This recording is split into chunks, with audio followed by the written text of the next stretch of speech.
Le Livre du ciel, tome 19, 10 mai 1926. Tout comme le soleil est vie de toute la nature, la divine volonté est vie de l'âme. Effet du lever du soleil de la divine volonté dans l'âme. Les innombrables bilocations et la course continue du soleil de la divine volonté dans les actes de la créature. Mon pauvre esprit baignait dans l'immense mer du vouloir éternel. Et mon doux Jésus me transporta en dehors de moi-même dans l'acte du soleil levant. Quel enchantement de voir la terre, les plantes, les fleurs et la mer subir une telle transformation. Tous se libéraient d'un cauchemar qui les opprimait.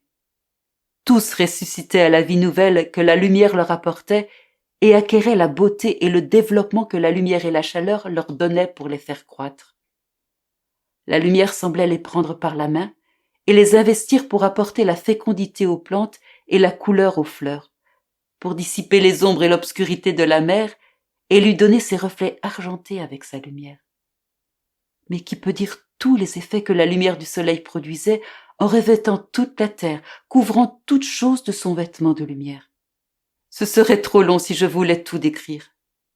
Je voyais cela lorsque mon bien-aimé Jésus me dit « Ma fille, que le lever du soleil est beau, combien il transforme toute la nature, et en la transformant en sa propre lumière, il donne à chaque chose les effets nécessaires pour leur faire produire le bien qu'elle contienne. Mais il faut pour cela que la lumière les revête, les touche, les façonne et les pénètre au point de leur donner des gorgées de lumière, de leur infuser la vie du bien qu'elles doivent produire. Si les plantes, les fleurs et la mer ne se laissaient pas investir par la lumière, cette lumière serait comme morte pour elles, et elles resteraient dans le cauchemar de l'obscurité qui leur servirait de tombe. La vertu de l'obscurité est de donner la mort. La vertu de la lumière est de donner la vie. Sans la lumière du soleil dont dépendent toutes les choses créées et d'où elles reçoivent toute la vie, il n'y aurait rien de bon sur la terre. Au contraire, ce serait effrayant et horrible à voir. La vie sur terre est par conséquent liée à la lumière. Ma fille, le soleil est le symbole de ma volonté, et tu as vu la beauté et l'enchantement de son lever sur la terre. Combien d'effets il produit, combien de couleurs différentes, combien de beauté, combien de transformations sa lumière peut produire, et que ce soleil a été placé là par son Créateur afin de donner la vie, la croissance et la beauté à toute la nature. Si c'est là ce que fait le soleil pour remplir la fonction qui lui a été confiée par Dieu, c'est bien plus encore celle du soleil de ma volonté qui a été donnée à l'homme pour infuser en lui la vie de son Créateur. Oh, combien plus grand la beauté et l'enchantement du lever du soleil de ma volonté sur la créature. En brillant sur elle, sa lumière la transforme et lui donne les différentes couleurs et la beauté de son Créateur. En l'investissant et en la façonnant, elle pénètre en elle et lui donne des gorgées de vie divine afin qu'elle puisse grandir et produire les effets des biens que contient la vie de son Créateur. Que deviendrait la terre sans le soleil? Bien plus horrible et effrayante serait l'âme sans ma volonté. Le cauchemar des passions et des vices, plus que l'obscurité, cause la mort de l'âme et prépare la tombe où l'enterrer.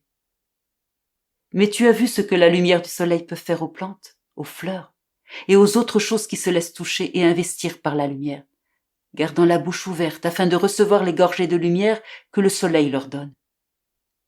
Il en est ainsi de ma volonté. Elle peut faire tant de bien, elle peut infuser tant de beauté et de vie divine, pour autant que l'âme se laisse toucher, investir et façonner par les mains de lumière de ma volonté. Si l'âme se livre en proie à cette lumière en s'abandonnant complètement à elle, ma suprême volonté accomplira le plus grand prodige de la création, la vie divine dans la créature.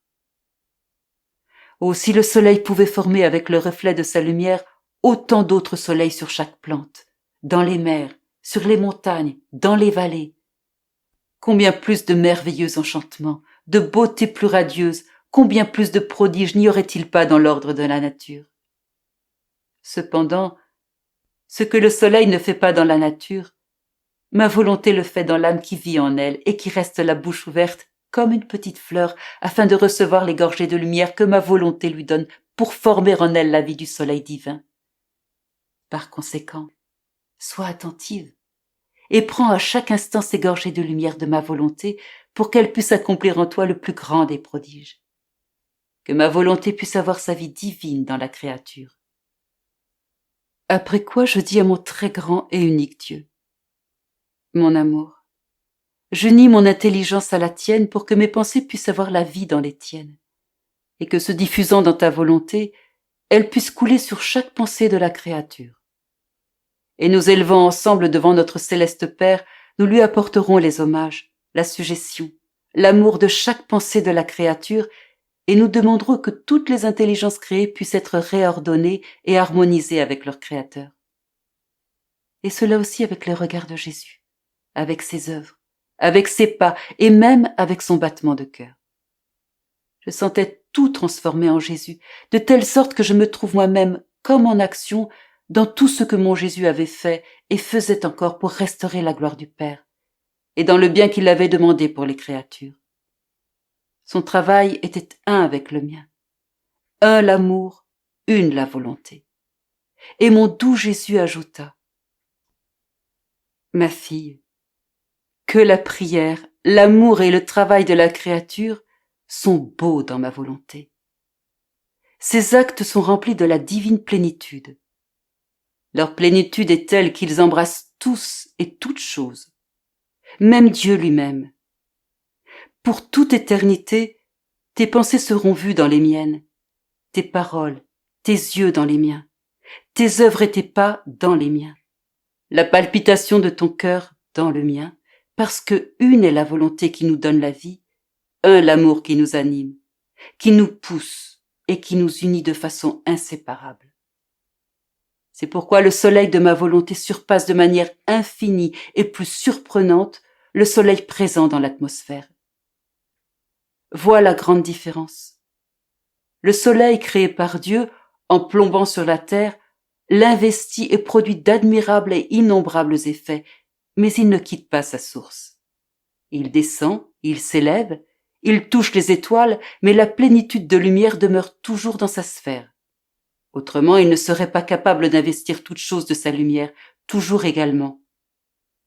Mais en dépit de tout cela, la lumière solaire ne pénètre pas dans les cieux pour investir le trône de Dieu, pour pénétrer en Dieu lui-même et rendre sa lumière une avec l'inaccessible lumière de l'être suprême. Elle ne peut pas non plus investir les anges, les saints ou la céleste maman. Par contre, lorsque le soleil de ma volonté règne dans l'âme dans toute sa plénitude, sa lumière pénètre partout, dans le cœur et dans l'esprit des créatures qui vivent sur la terre. Mais la surprise est qu'elle s'élève, investit toute la création et apporte le baiser de la lumière à la suprême volonté, au soleil, aux étoiles, aux cieux. La divine volonté qui règne dans la création et le soleil de la divine volonté qui règne dans l'âme se rencontrent, s'embrassent, s'aiment et se rendent mutuellement heureux. Et en restant dans la création, parce que le soleil de ma volonté ne laisse rien en arrière, mais apporte toutes choses avec lui. Il pénètre dans les cieux. Il investit les anges, les saints, la reine souveraine. Il donne son baiser à tous. Il donne des joies nouvelles, des contentements nouveaux, un amour nouveau. Mais ce n'est pas tout. Il se déverse avec puissance dans le sein de l'Éternel. La divine volonté bilocalisée dans la créature embrasse, aime, adore la volonté régnant en Dieu lui-même. Elle lui apporte tous et toutes choses, et en se plongeant l'une dans l'autre, la divine volonté s'élève à nouveau pour suivre sa course.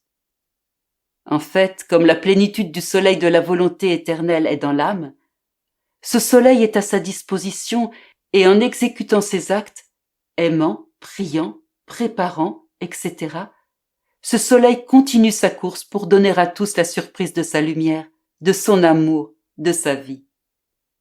Ainsi, pendant que ce soleil de la volonté éternelle s'élève et poursuit sa course pour accomplir son coucher dans le sein de la divinité, un autre se lève pour suivre sa voie, envelopper toute chose, même la céleste patrie, pour avoir ensuite son coucher doré dans le sein de la suprême majesté. Ainsi, les bilocations de ma volonté sont innombrables. Ce soleil s'élève à chaque acte de la créature accompli dans le soleil du vouloir suprême, ce qui n'arrive pas avec le soleil présent dans l'atmosphère qui est toujours un et ne se multiplie pas. Oh, si le soleil avait la vertu de faire se lever autant de soleils que de fois où il poursuit sa course sur la terre, combien de soleils n'y aurait-il pas là-haut? Quel enchantement que de bien la terre ne recevrait-elle pas? Par conséquent, combien de bien l'âme qui vit complètement dans ma volonté ne fait-elle pas en donnant à son Dieu l'occasion de bilocaliser sa volonté, en lui laissant répéter les prodiges que seul un Dieu peut accomplir? Ayant dit cela, il disparut, et je me suis retrouvée en moi-même.